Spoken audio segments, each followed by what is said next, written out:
You know me as Ms. Danielson, your daughter's teacher here in the Bellevue School District. I love teaching in Bellevue.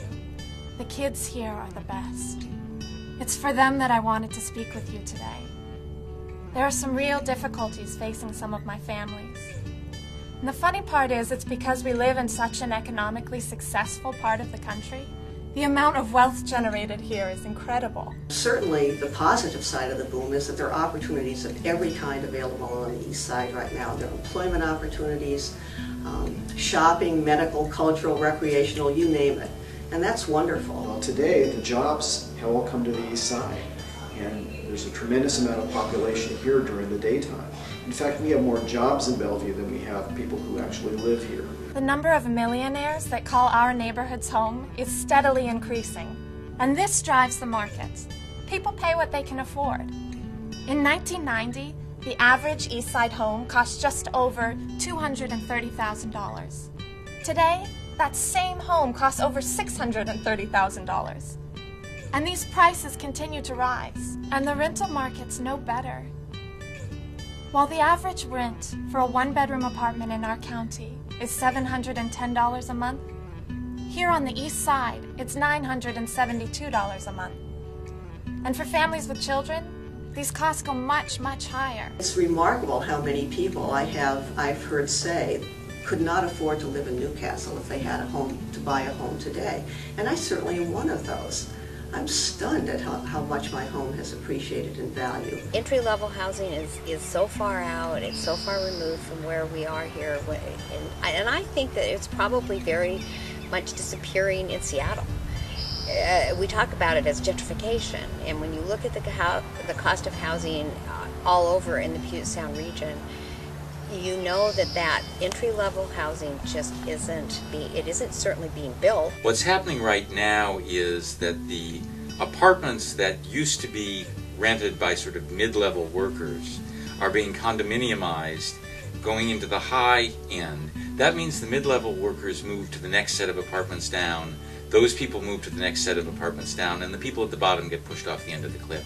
So why is a Bellevue school teacher caring so much about the East Side housing market? For two reasons: me and my kids. I am thrilled for those families that can manage this type of lifestyle. But increasingly, I'm seeing the effects on other families trying to survive in this type of housing market. And despite what most people think of the East Side, not everyone here is wealthy. 1 in every 5 of my kids qualifies for free or reduced rate lunches. In fact, 13% of families living on this side of the lake are trying to make it on less than 1/3 of what the average family makes. For a family of 3, we're talking $21,000 annually. For one of my single parents, this means working more than 88 hours a week in order to afford a typical 2-bedroom Bellevue apartment. Not everyone who lives in Bellevue is an executive who works downtown.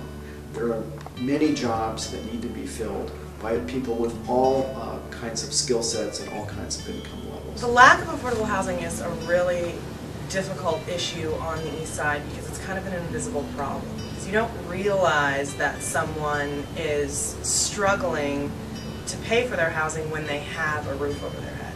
And so it really just wipes the problem under the rug, because you don't ever ask your neighbors, you know, oh, are you choosing between buying groceries this week or paying your rent or mortgage, or are you foregoing taking your child to the doctor, or, you know, is your mother struggling between a Social Security payment and paying for their housing? The value and the face of a community is best shown by the housing choices it provides for those with the least prosperity. And you think about that.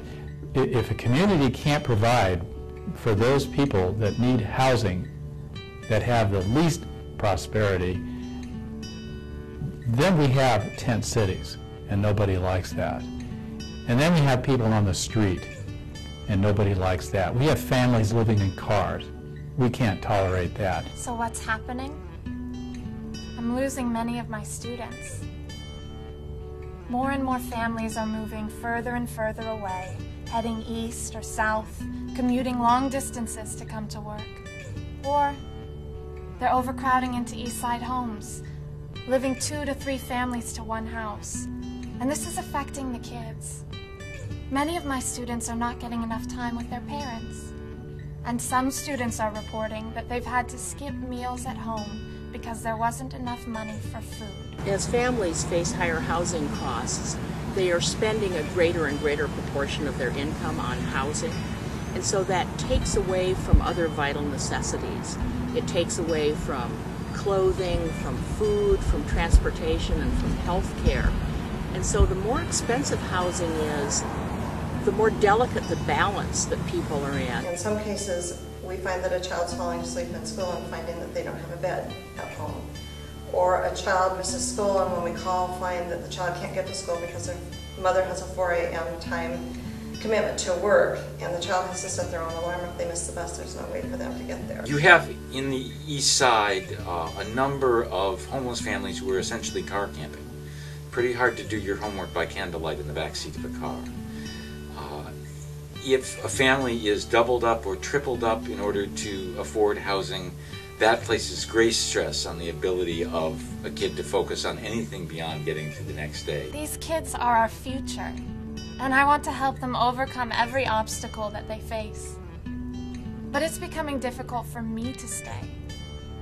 You see, $972 a month is more than I can afford on a Bellevue teacher's salary.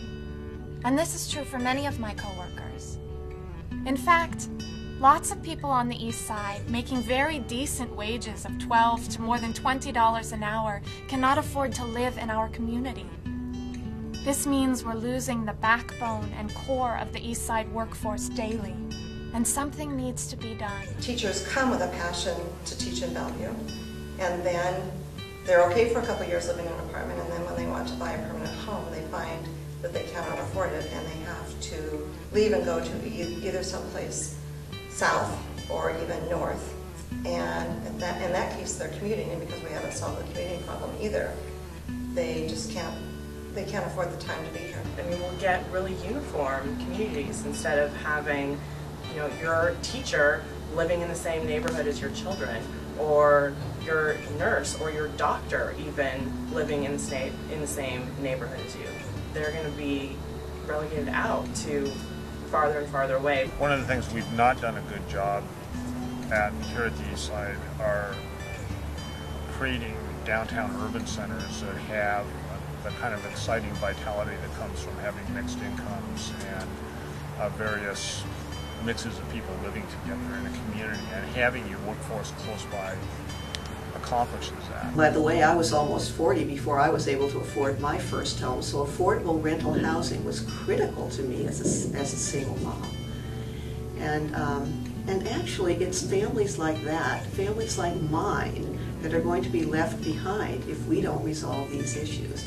I feel that I am where I am, and I may even get tears in my eyes when I mention this, but I feel that I am where I am and my children are where they are because of the availability of affordable housing on the East Side where I worked. Luckily, I'm not going anywhere for a while. I found local housing that I can afford. You see, there are agencies and nonprofits on the East Side already working tirelessly to make this sort of housing possible. But they can't do it alone. They need help. They need neighbors. People who love the East Side and are willing to make room here for others, like me. You can help. It can be life-changing for a family to finally step in to a stable home and say, yes, this is where I belong. That's very powerful to have the ability to choose in your life, especially to choose the basic, very basic element of where you want to live. These families come to us, and months earlier were living in nice homes, and suddenly, for a variety of reasons, find themselves in this circumstance. What excites me is an opportunity to help these individuals and to provide safe, decent, affordable housing and opportunities for these families to rebuild their lives. These apartments are gorgeous. They are built to look like any other apartment that you would ever imagine. They are just able to have a lower rent because they have public support and are run by nonprofit organizations who care about providing them to people who wouldn't otherwise be able to live there. One of the issues is units, and more units. Is there a way that a group can get together and make a landlord more comfortable renting to somebody who is exiting homelessness?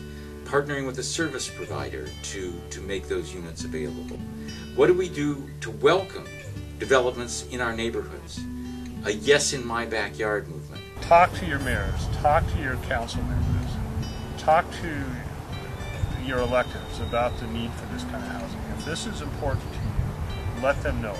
They are working hard on these issues, but the more they know that their constituents, that this is an important issue to them, the more haste they'll take in taking action.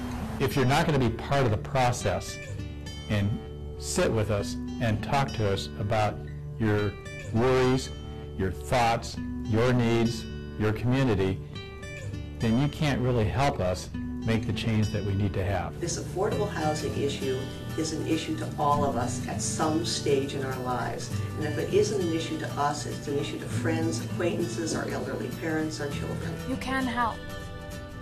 And together we can fix this.